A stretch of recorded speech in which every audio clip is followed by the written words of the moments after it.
Movie की शुरुआत होती है एक अजीब से डरावने घर से जो वीरान पड़ा हुआ था। तभी कमरे में से एक औरत बाहर आती है। देखने में लग रहा था कि उसका मानसिक संतुलन ठीक नहीं है। उसने हाथ में डरावना सा खिलौना पकड़ा हुआ था। उसके जरिए वो रास्ता ढूंढ रही थी। जिस रास्ते पर खिलौना बजता था वो उसी रास्ते पर जाती थी। तभी खिलौना एक दरवाजे की तरफ बजने लगता है। वो दरवाजा बेसमेंट की तरफ जा रहा था। अंदर आने के बाद वो खिलौना एक गत्ते की दीवार के पास बजने लगता है। फिर वो औरत उस गत्ते की दीवार में सुराख करके अंदर झांकने लगती है। फिर आगे क्या हुआ ये हम नहीं देख पाते। फौरन बाद ही हम देखते हैं आइजैक को, जिसका 1 साल पहले एक्सीडेंट हुआ था, जिसमें उसकी याददाश्त चली गई थी। आइजैक का दोस्त उसे एक लड़की और घर के देखभाल का काम देता है ताकि पैसों की जो तंगी है वो खत्म हो जाए और घर की तंगी खत्म हो जाए। अब आइजैक का दोस्त यानी बैरेट बताता है कि कुछ वक्त पहले ही मेरे भाई ने अपनी जान ले ली और तब से उसकी वाइफ भी गायब है, जिस वजह से उनकी एक लौती बेटी अकेली पड़ गई है, यानी मेरी भतीजी, और उसी का तुम्हें ख्याल रखना है। इस काम को करने के लिए मैं तुम्हें बहुत सारे पैसे दूंगा। अब यहाँ आइजैक सोच में पड़ जाता है कि देखभाल करना तो मामूली सा काम है, फिर ये मुझे इतने ज्यादा पैसे क्यों दे रहा है। लेकिन क्योंकि उसे पैसे चाहिए थे इसलिए वो मान जाता है। अगले दिन वो दोनों घर पहुँचते हैं, लेकिन ये घर काफी वीरान जगह पर था, वो भी नदी के बिल्कुल बीचों बीच एक आइलैंड पर। ये देखकर आइजैक घबरा जाता है और अपने दोस्त से सवाल करता है कि तुमने पहले कभी क्यों नहीं बताया कि तुम्हारे भाई का घर नदी के बीचों बीच है और मुझे तो तैरना भी नहीं आता। लेकिन बैरेट उसको जैसे तैसे मना लेता है और ये वही घर होता है जिसमें हमने शुरू में उस अजीब सी औरत को देखा था जो खिलौने से रास्ता ढूंढ रही थी। ये घर आज भी वीरान था, कोई भी यहाँ नजर नहीं आ रहा था। यहाँ आते ही बैरेट आइजैक को एक जैकेट देता है जिसके साथ बड़ी सी जंजीर बंधी हुई थी और आइजैक से कहता है कि चाहे कुछ भी हो जाए तुम्हें मेरी भतीजी जिसका नाम ओल्गा है उसके कमरे में नहीं जाना, क्योंकि अपनी माँ की तरह उसका मानसिक संतुलन भी थोड़ा बहुत खराब है। इसका मतलब ये था कि वो औरत ओल्गा की माँ थी। आगे वो बताता है कि ओल्गा इतनी अजीब सी है कि कोई भी उसके पास जाए तो वो घबरा जाती है और इस चीज से बचने के लिए वो हमेशा अपनी आंखें बंद करके एक कोने में पड़ी रहती है। और बैरेट उसे ओल्गा के कमरे में जाने से रोकने के लिए वो जैकेट पहना देता है, क्योंकि इस पर बंधी हुई जंजीर उस कमरे तक नहीं जाती थी। ये जैकेट किसी सिल्वर सूट से कम नहीं थी। एक तो इसके साथ इतनी लंबी जंजीर थी, दूसरा इस पर बहुत सारे ताले भी लगे हुए थे। आइजैक ये जैकेट पहनना नहीं चाहता था, क्योंकि जाहिर सी बात है ये सब कुछ नॉर्मल तो नहीं था, मगर पैसों की जरूरत की वजह से ना चाहते हुए भी उसको ये सब करना ही पड़ रहा था। जब वो पूरे घर को चेक कर रहा था तब भी उसको काफी अजीब लग रहा था। बाहर एक डॉग भी बंधा हुआ था जिसको आइजैक कुछ खाने को देता है और फिर कुर्सी पर बैठ जाता है। लेकिन तभी कमरे से जोर की आवाजें आने लगती हैं। तब आइजैक को लगता है कि शायद ये ओल्गा होगी, इसीलिए वो फौरन उसके कमरे के पास जाता है। लेकिन जंजीर की वजह से वो अंदर जा नहीं पाता। पर रात को जब वो अपने कमरे में सोने जाता है तो एकदम से दीवार पर लगी तस्वीर गिर जाती है। उस तस्वीर में एक लड़की ने डरावना सा खिलौना पकड़ा हुआ था और वो तस्वीर उल्टी गिरी थी।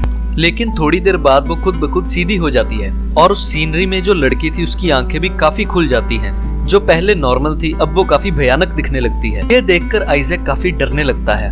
ये देखने के लिए कि पूरे घर में आखिर क्या हो रहा है और क्यों ये सब कुछ अजीब है, वो पूरे घर को चेक करने लगता है। लेकिन तभी वहाँ ओल्गा आ जाती है जिसने हाथ में क्रॉसबो पकड़ा हुआ था। ये एक किस्म का हथियार जिसमें तीर होते हैं और ये आइजैक को बताती है कि मेरी मॉम बिल्कुल पागल थी और हमेशा ही मेरे डैड को ये जैकेट पहनाकर घर में कैद रखती थी और इस जैकेट की ताले की चाबी वो हमेशा ही अपने गले में पहन के रखती थी। लेकिन फिर एक दिन मेरी माँ गायब हो गई। मेरे डैड को लगा कि वो बेसमेंट में गई होगी तो वो उनको चेक करने वहाँ गए, लेकिन तभी अंदर से बेसमेंट का दरवाजा बंद हो गया। मेरे डैड को घबराहट के दौरे पड़ते थे, इसलिए वो डरते डरते बेसमेंट में ही मर गए। ये सब बताने के बाद ओल्गा यहाँ से चली जाती है और इन सारी चीजों को समझने के लिए आइजैक एक कुर्सी पर बैठ जाता है। पर तभी अचानक से वो डरावना सा खिलौना बजने लगता है जो बेसमेंट की तरफ ही बज रहा था। आइजैक को ये लगता है कि ये खिलौना महसूस कर सकता है कि कोई आत्मा है, इसलिए वो इस खिलौने को लेकर बेसमेंट में जाता है। वहाँ उसे गत्ते की दीवार में बना सुराख दिखाई देता है जिसे हमने शुरुआत में देखा था, जिसे ओल्गा की मॉम ने बनाया था। और वो फिर उस सुराख के अंदर झांकने लगता है और वहाँ उसे ओल्गा की मॉम की लाश दिखती है अजीब हालत में। और उसे देखकर आइजैक काफी डर जाता है, क्योंकि उसे लग रहा था कि ओल्गा ने ही अपनी मॉम को मारा होगा। उसके जिस्म पर क्रॉसबो के निशान थे जो कि ओल्गा के पास ही था। ये देखकर वो फौरन ही बैरेट को कॉल करता है और इस सब के बारे में बताता है कि ओल्गा ने अपनी मॉम को मार दिया है और मुझे उनकी लाश मिली है, इसीलिए तुम फौरन पुलिस को बुलाओ। अब वो ओल्गा को भी कमरे में बंद कर देता है और बेसमेंट में जाकर अपनी जंजीर खोलने लगता है। तभी उसे ओल्गा के कमरे से आवाज आने लगती है। वो बताती है कि मैंने अपनी मॉम को नहीं मारा, बल्कि मेरे डैड और मेरे अंकल बैरेट ने मिलकर मॉम को मारा था। और अब तुमने ये सारी बातें बैरेट को बता दी हैं, इसलिए वो तुम्हें भी नहीं छोड़ेगा। ये सुनकर वो ओल्गा का कमरा खोल देता है। तब वो उसे एक और हैरान कर देने वाली बात बताती है। वो बताती है कि 1 साल पहले तुम यहाँ पर आए थे और तुम ही ने मेरे डैड को बेसमेंट में बंद किया था। तुमने 1 साल पहले वो सब कुछ मेरे अंकल बैरेट के कहने पर ही किया था। लेकिन आइजैक को कुछ भी याद नहीं था, इसलिए वो कुछ समझ नहीं पाता। वो कहता है कि मुझे भी बैरेट ने बताया था कि तुम्हारा मानसिक संतुलन ठीक नहीं है, इसीलिए तो तुम ये सब बातें कर रही हो कि आज से पहले मैं इस घर में कभी नहीं आया। वो दोबारा से बैरेट को फोन करता है और उसको बताता है कि ओल्गा अजीबोगरीब बातें कर रही है।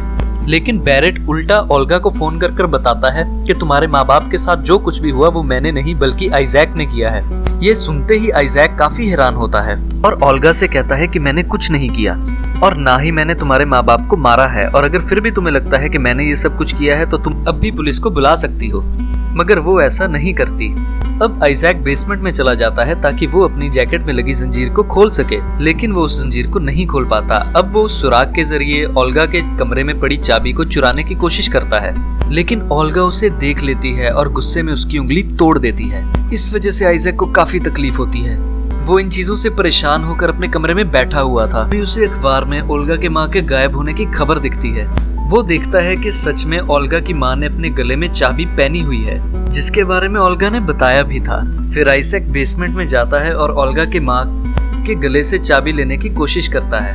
वो लाश के गले से चाबी निकालकर अपने ताले को खोल लेता है, पर जैसे ही वो जैकेट उतारता है पूरे घर की लाइट चली जाती है।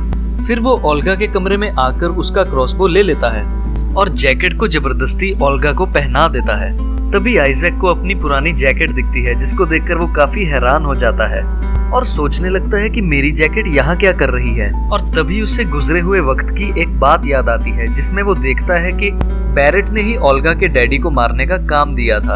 अभी वो गुजरे वक्त की इन यादों में खोया ही था कि तभी अचानक से ओल्गा आ जाती है और उससे क्रॉसबो छीन लेती है और फौरन ही उस पर हमला कर देती है। इससे बचने के लिए आइजैक एक कमरे में चला जाता है और पीछे पीछे वो भी आ जाती है और आइजैक को तीर से मारकर जख्मी कर देती है। यहाँ पर आइजैक फिर से एक बार पुरानी यादों में चला जाता है। वो देखता है कि जिस दिन वो ओल्गा के डैड को मारने के लिए आया था, उसी दिन उसने ओल्गा के डैड के लिए कागज पर लिखा था कि बैरेट तुम्हें मारना चाहता है, यानी कि आइजैक उसको मारने नहीं बल्कि बचाने आया था।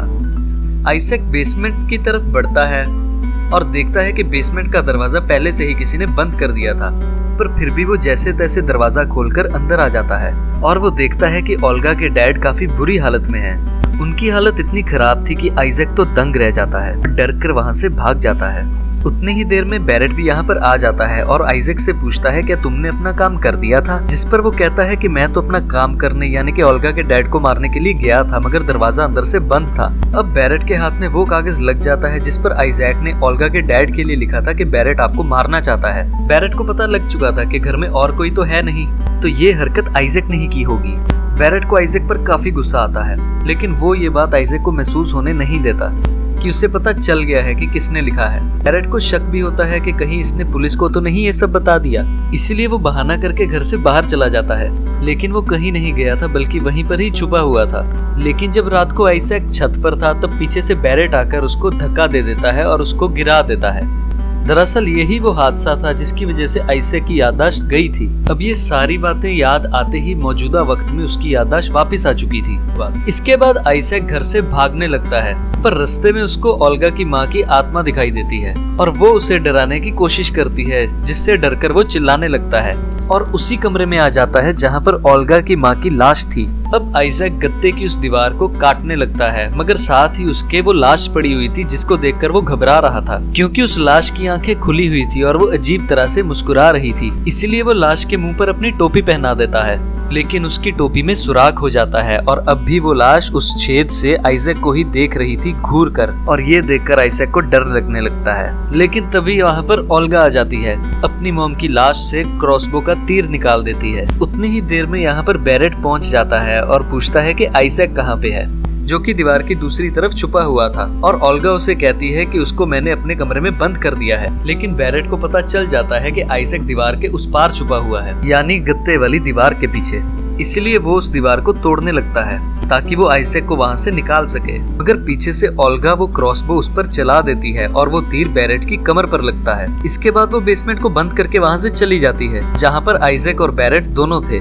तीर लगने की वजह से बैरेट जख्मी था, मगर फिर भी वो आइजैक को अपनी बातों में फंसाने की कोशिश करता है। वो कहता है कि बाहर आ जाओ, यहाँ से निकलने के बाद हम यहाँ से भाग जाएंगे। लेकिन सच तो ये था कि वो आइजैक को यहाँ से निकालना नहीं बल्कि उसको मारना चाहता था। इसीलिए वो अपने हाथ में एक लकड़ी पकड़ लेता है कि जैसे ही आइजैक बाहर आए ये फौरन उसे मार दे। लेकिन तभी उसे आइजैक की आवाज सुनाई देती है जो कहता है कि मैं तो पहले ही बाहर आ चुका हूँ, तो अब तुम किसे बुला रहे हो। ये सुनकर बैरेट की हालत खराब हो जाती है। वो काफी घबरा जाता है। उसे कुछ भी समझ नहीं आ रहा था कि उसके साथ ये क्या हो रहा है। दीवार के पीछे अगर आइजैक नहीं है तो कौन है। तभी उस दीवार के पीछे से ओल्गा की मॉम की आत्मा निकलती है, जिसे देखकर बैरेट के चेहरे के रंग उड़ जाते हैं और वो देखते ही देखते बैरेट पर हमला कर देती है, जिसके बाद हम बस उसकी चीखें सुन पाते हैं, जिसका मतलब ये था कि ओल्गा की मॉम ने उसे जान से मार दिया। आइजैक फिर उस डॉग को आजाद करके वहाँ से चला जाता है। तभी ओल्गा भी बाहर आ जाती है और बड़ी गौर से आइजैक को देख रही थी और उसको मारने की कोशिश भी नहीं करती। अब हम आपको बता देते हैं कि इस कहानी में असल में हुआ क्या था। असल में बैरेट और ओल्गा के डैड दोनों मिलकर एक इल्लीगल बिजनेस करते थे।